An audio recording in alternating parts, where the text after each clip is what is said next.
Good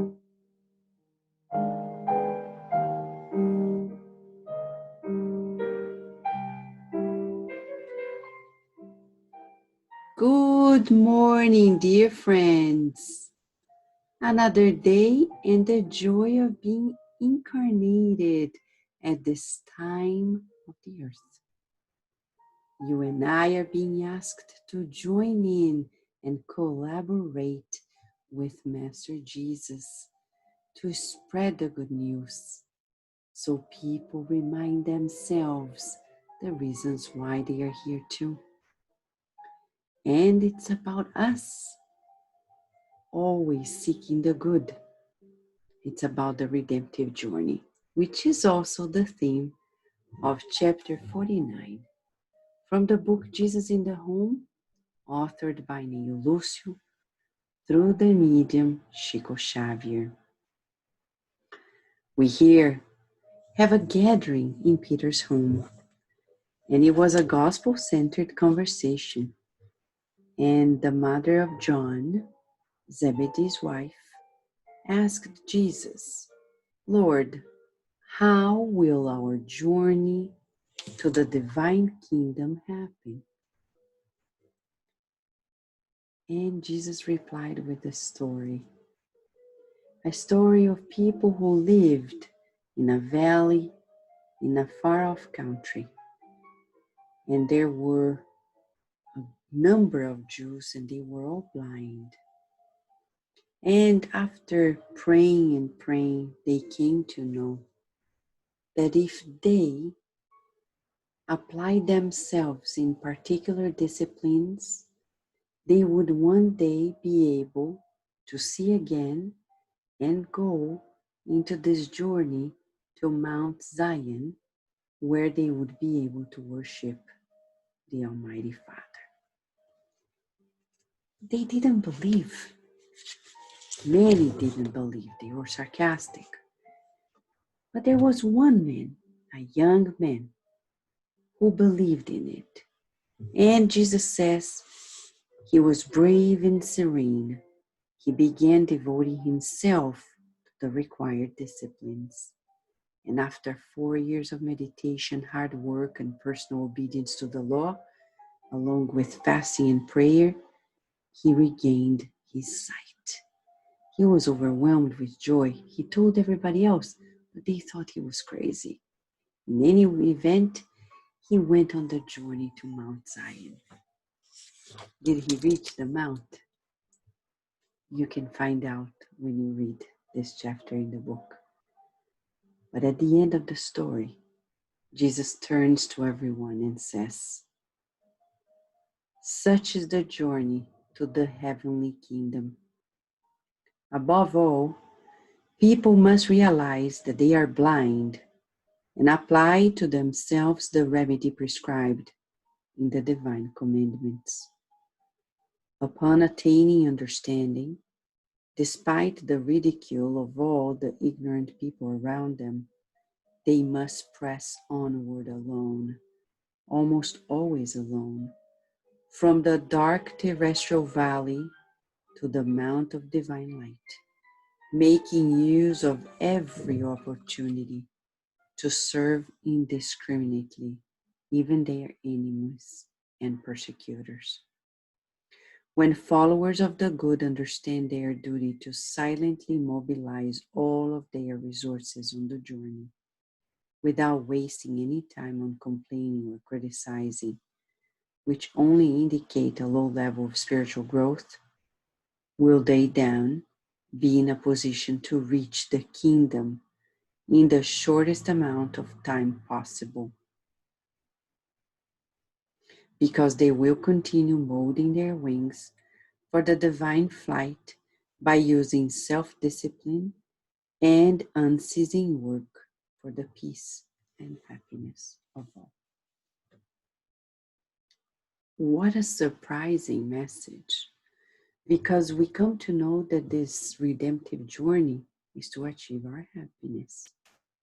But we will only do so when we comply with God's laws, and thus the need to discipline ourselves. Many people in the world nowadays They are distracted. They are thinking, oh, it's summertime. Let me enjoy a little bit. Oh, I'm tired of the pandemic. Let me run away and spend some days away and party all through the night. Nothing's going to happen. This is the time of the pandemic. We're being requested to discipline ourselves. And we better learn it. And also verify in this reincarnation that we're here to first and foremost adjust ourselves, redress old conditionings, old mistakes. And he says, in this journey, we'll most often be alone, like this young man. Many people around us won't understand, won't join in, and we can't wait for them to do so. It's about the silence of the good, doing the good, like Jesus did, and practice the law of love wherever we are. As Jesus said, expanding this love, including to our enemies and persecutors. This is the message for us today. A message that invites us to discipline ourselves, our thoughts, our feelings, our words, and our actions. And we can do so by pacing ourselves out and marching towards the glory of God. It is possible. Do you believe in it? We do, right? So let us join forces and pray so we can renew our strength and move forward.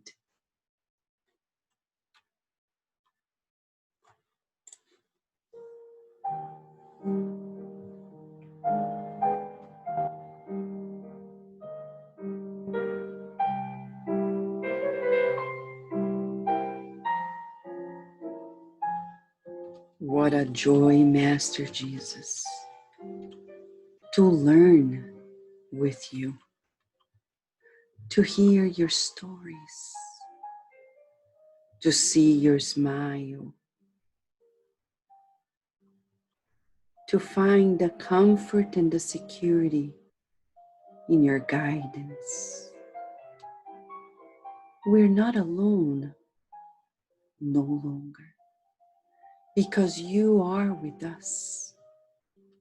But we want to be with you now.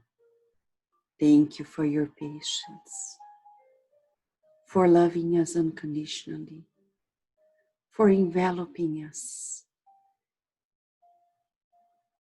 in hope, boosting our faith, encouraging us to love, to serve, to learn. God is so good.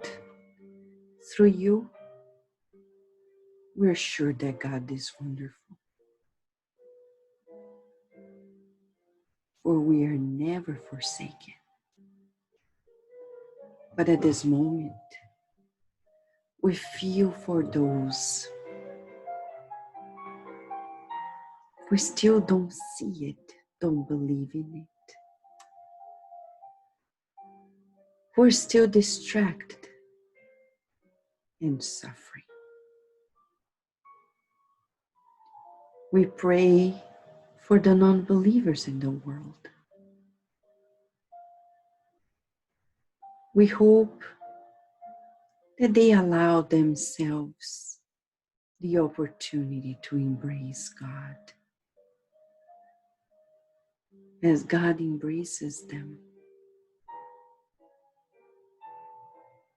We pray for our redemption on earth. Please keep blessing our homes, our family members, loved ones, friends,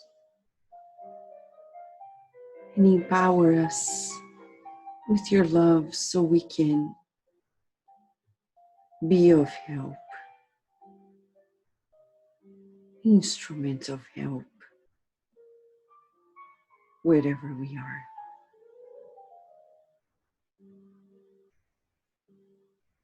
May we stay under your guidance, feeling your protection as you grant us the permission of another day on earth. And so be it.